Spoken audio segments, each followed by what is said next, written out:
vamos a comenzar por Enrique del Percio, que apenas lo invitamos, me dijo que no podía, porque a las 5 tiene un compromiso presencial en la Ciudad de Buenos Aires, está lejos, la Ciudad de Buenos Aires tiene sus complicaciones de tránsito, así que a las 4 él tiene que retirarse.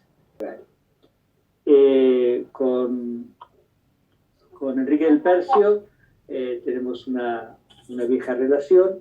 Actualmente Enrique es el rector de la Universidad de San Isidro, en las afueras de Buenos Aires, pero profesor de la Universidad de Buenos Aires, de la Universidad de 3 de Febrero, y de un conjunto de universidades en distintos posgrados en la Argentina y en el exterior, autor de muchos libros y un estudioso de la obra de Kusch. Y también de la obra de otro, con quien tuvo oportunidad de trabajar en forma conjunta, nuestro gran filósofo y teólogo argentino, Juan Carlos Scanone, que, dicho sea de paso, trabajó con Kusch y era el director del último programa de investigación en el cual participó Kusch. Entonces, dejo la palabra a Enrique del Percio. Bueno, muchísimas gracias, querido Daniel. Realmente te agradezco que me hayas insistido en estar hoy, a pesar de que lo tenía muy complicado, porque gracias a eso durante el fin de semana volví a leer el esbozo de una antropología filosófica latinoamericana, que creo que es el libro más epistemológico, diríamos así, de Kusch. Pero la verdad es que lo que sentí después de leer eso es que no tiene sentido que hable yo, ¿no? Porque realmente está todo ahí.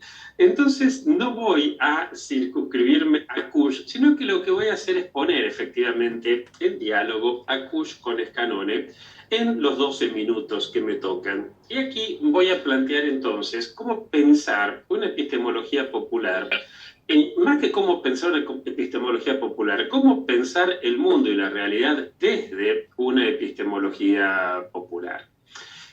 Para eso vamos a tomar las categorías que Scanone aplicaba a lo que él llamaba la metafísica de la sustancia. La metafísica de la sustancia, decía Scanone, tiene 4 características. Decía, lo que Scanone plantea son 4 categorías para entender la metafísica de la sustancia que después van a ser aplicadas a la metafísica del sujeto. ¿Qué corno es esto de la metafísica de la sustancia y la metafísica del sujeto? Si vos un griego le preguntás ¿qué es un árbol? El griego, en lugar de ponerse a mirar ese árbol que estoy yo viendo ahora por la ventana, con esa rama, ese tronco, esas cosas, va a pensar en la sustancia árbol, ¿no? La palabra sustancia es una palabra que proviene de un verbo rarísimo, de un verbo que solamente lo comparte la filosofía étnica blanca, y que es el verbo ser. El verbo ser, to be, être, plantéenlo en el idioma que ustedes quieran, pero solo las lenguas indoeuropeas tienen este verbo tan raro. Por eso, ellos son capaces de creer que las cosas son, y por lo tanto que tienen algo así como sustancia, ¿no? Si yo digo que esto es un mate, bueno, es un mate ahora que estoy tomando mate, pero si en un rato Ana me dice, oye, ya se te están por pasar tus 12 minutos y no dijiste absolutamente nada, ¿por qué nos haces perder tiempo así? Y agarra este mate y me lo tira, ya no va a ser un mate sino un proyectil. Las cosas no son, sino que están siendo. Siempre lo que estamos en filosofía nos causó gracia ese diálogo entre Heidegger y el maestro Suzuki, cuando Heidegger le pregunta a Suzuki, ¿cómo se dice ser en japonés? Y Suzuki dice, no existe el verbo ser en japonés. Y Heidegger, en lugar de darse cuenta del provincianismo de su filosofía, creyó que el problema era que como el ser se dice en alemán, solo podía haber filosofía en alemán. Lo que pasa es que solo la filosofía étnica blanca da para filosofías rarísimas, como por ejemplo la griega o la alemana. Volviendo a esto, entonces la filosofía griega nos va a dar como resultado, cuando digo filosofía no estoy pensando solamente cómo hace la gente que estudia filosofía, ¿viste? Que muchos que estudian filosofía creen que el objeto de estudio de la filosofía es la filosofía. y se la pasan estudiando filósofos, casi pocas veces filósofas, ¿no? Generalmente filósofos, y además filósofos que a su vez escriben libros donde citan a otros filósofos, con lo cual esos libros de filosofía, a diferencia del de Kusch, que no tiene casi citas a pie de página, tienden a parecer una casa de citas, con bastante prostitución de las ideas, de por cierto, ¿no? En cambio, lo que nosotros pensamos por filosofía es otra cosa. Pero lo cierto es que el talante filosófico del europeo medio tiende a pensar con estas 4 categorías que señalaba Scanone, que son: la sustancia es universal. Lo que yo digo de árbol vale para este árbol que veo yo acá en Adrogué, para los árboles que ven ustedes en Jujuy, en México, en Perú, en China, o donde sea. Y para los árboles que vio Aristóteles hace 2600 años, y los que está viendo Daniel ahora, y los que verá, si todavía hay mundo, alguien dentro de 500 años. Es universal. La sustancia es inteligible, es decir, la puedo conocer, la puedo entender, si ahora no la entiendo, en algún momento la entenderé, es igual a sí misma y es necesaria, ¿no? Recuerdan que los griegos pensaban que el mundo fue desde siempre y será para siempre. Estas mismas características, explica Scanone, son las que van a pasar con la modernidad, es decir, con la irrupción de América en Europa, van a pasar al sujeto. El sujeto, básicamente el burgués, que empieza a ocupar un lugar cada vez más importante dentro de la estructura de poder y la estructura de dominación de la Europa del siglo XVI, ese sujeto va a vivir en un momento de enorme incertidumbre, ¿no? Donde el tipo antes, vos sabías que si eras hijo del conde ibas a ser conde, sabías que en tu ciudad iba a ser importante el hijo del príncipe, y que si vos eras campesino ibas a ser campesino, y que si eras mujer pertenecerías a la clase social de tus padres, que se encargarían de casarte con alguien de la misma clase social. Ahora no. Ahora resulta que el burgués advierte que puede haber otro más rico que él puede perder la riqueza, que él puede estar al mismo nivel que el conde o incluso más arriba, pero cambiando. El burgués no tiene una religión segura como era la católica antes, ahora resulta que aparece Lutero, aparece Calvino, hay otra cosa. El burgués no vive en ese mundo que terminaba donde yo veía y que a lo sumo algún viajero, que otro, ahora resulta que es redondo. Y no solo es redondo, sino que encima ni siquiera está firme, sino que anda dando vueltas por ahí. Le cambia la arquitectura, le cambia todo.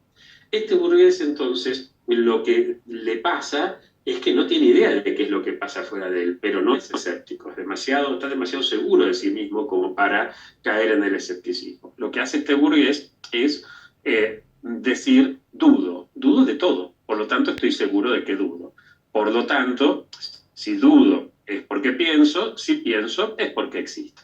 Entonces el burgués salta inmediatamente por arriba de una posible escepticismo para reafirmar su propia existencia, y ahí dice: yo soy la sustancia.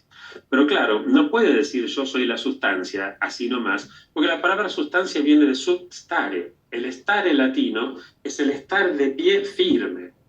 Stabat mater dolorosa, y estaba la Virgen ahí que no se movía. Tiene más que ver con el guardia que está firme, tiene más que ver con actualmente cuando en inglés se habla de real estate para referirse a la inmobiliaria. Real viene de res, cosa, y estate que está firme, está parada y firme como una casa.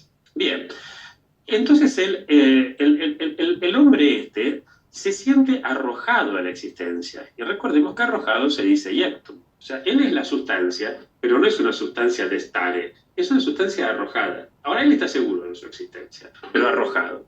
Por lo tanto, él se va a asumir, recordemos que arrojado, iectum, proyectil, inyección, ¿no?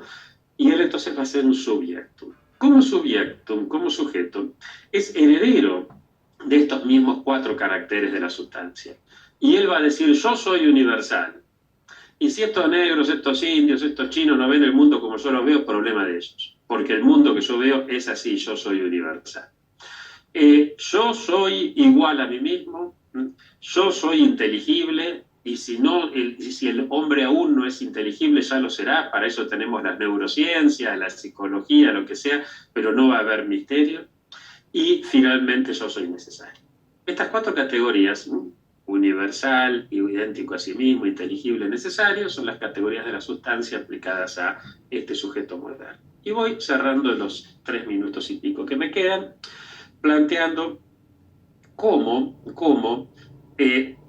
podemos ver esto no en términos de sustancia ni de sujeto, sino en términos de estancia. Y aquí paso de Scanone a Cuyo.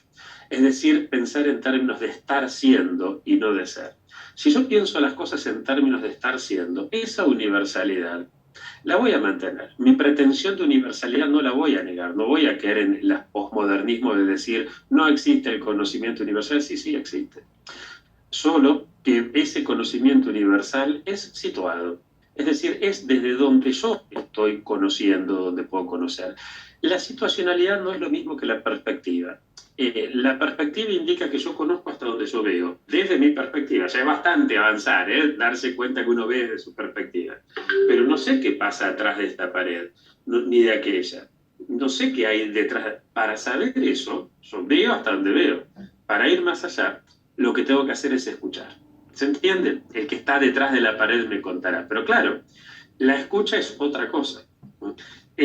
Al que voy a escuchar básicamente es a la víctima. ¿Por qué? Porque el vencedor deja monumentos, deja documentos. Los puedo ver, están ahí. En cambio, de la víctima solo puedo escuchar. Escuchar la denuncia, escuchar muchas veces el grito, escuchar. Sin escuchar a la víctima, yo puedo caer en disparates tales como pensar que era posible explicar el capitalismo sin hablar del nuevo lugar de la mujer, metida dentro de la casa y domesticada, hecha de domus, sin hablar de la esclavitud, sin hablar del oro, la plata, el tomate, la papa disecada, sin hablar de todo lo que llegaba desde América, porque no fue capaz de escuchar a la víctima. Por lo tanto, epistemológicamente, no estoy metiéndome aquí con una cuestión ética, epistemológicamente es imprescindible, además de ver el documento y el monumento y observar eso, escuchar a la víctima. Por eso, entre paréntesis, en la Universidad de San Isidro no tenemos un observatorio de la opinión pública, sino un auditorio, porque nos interesa más escuchar, no en el sentido que te escucha Macri, sino escuchar en el sentido de que si vos tenés algo para decir, nosotros te escuchamos. Esta persona, y aquí voy cerrando, la idea de igualdad se transforma en una noción de identidad que asume a la diferencia. En este mismo momento, nosotros no somos iguales a nosotros mismos, pero somos idénticos. Como ese compañero tuyo de colegio que vos ves después de muchos años y no estás seguro si eso no es, y vos sos el que se sentaba, sí, conserva su identidad, pero no es igual. Esto no solo ocurre diacrónicamente, sino también sincrónicamente. Como dijo un jugador de fútbol chileno, y muchos se rieron, pero para mí fue una frase muy profunda: yo no tengo por qué estar de acuerdo con lo que pienso. Uno normalmente esta dualidad se da. En este preciso instante estamos siendo algo distintos de cómo éramos apenas hace un segundo, porque la identidad, de acuerdo a una metafísica de la estancia, del estar siendo, como estamos siendo y no somos, estamos siendo siempre distintos a nosotros mismos. Nos construimos con la diferencia. Lo contrario a la diferencia, entonces, no es la identidad. Lo contrario de la diferencia es la indiferencia, que hace que todos nos creamos iguales y no seamos capaces, por lo tanto, de advertir el absurdo que corremos cuando hablamos, por ejemplo, de derechos reproductivos en vez de procreativos, como si un ser vivo fuera capaz de reproducirse, como se puede reproducir este reloj que me indica que faltan 2 minutos, exactamente igual a otro, porque son... En tercer lugar, la metafísica de la sustancia y del sujeto nos habla de lo inteligible. Lo inteligible es inteligible por la razón. Cuando el hombre moderno se da, y subrayo el hombre, se da cuenta que no puede entenderlo todo a través de la razón, le aparece el problema del irracionalismo. En cambio, en la epistemología popular, sobre todo la andina, la bantú, la tupí-guaraní, es decir, las epistemologías universales, asumen que no se trata o de racionalismo o de irracionalismo, sino que se trata de sentipensar. Se trata de una comprensión que tiene que ver con la cabeza, pero tiene también que ver con nuestras entrañas. Y por último, frente a la metafísica de la sustancia, que recordemos es universal, igual, inteligible y necesaria, el europeo pone lo necesario a lo azaroso, lo necesario a lo contingente. Si vos al europeo medio le decís por qué es el ser y no más bien la nada, el chabón tiende a deprimirse. En cambio, las metafísicas populares de la estancia más universales asumen que ni necesario ni contingente, gratuito. por ejemplo, para la filosofía judía, el mundo es porque lo creó Dios. No era necesario que lo cree, pero tampoco era puramente contingente. Claro que la gratuidad requiere la gratitud. Por eso es que la filosofía andina asume la necesidad de decirle gracias a la Pachamama, sabiendo que somos parte de esa Pachamama, que somos comunidad con ella, que somos parte de esa comunidad en relación, y por eso es que en la ceremonia de gratitud a la Pachamama le agradecemos lo que gratuitamente nos da, poniéndole en la pacheta el tabaco, el azúcar, la chicha, etc. Creo que estas 4 categorías que señala y estudia muy bien Escanone, resignificadas desde Cushi, desde la estancia, nos dan algunas claves para pensar desde las metafísicas, desde las epistemologías populares como epistemologías verdaderamente universales. Señalo una sola palabrita que no la voy a desarrollar para nada, pero todo esto implica un modo de conocer que no es ni analógico ni dialéctico como es en general el conocimiento de la filosofía étnica blanca, sino que es anadialéctico. ¿De qué se trata eso? Se los cuento otro día, y si no, si quieren, ahí tenemos por iniciativa del querido Enrique Dussel en el canal de YouTube de la Universidad de San Isidro un curso entero sobre anadialéctica que lo pueden ver. Bueno, se me acabó el tiempo. Mil gracias.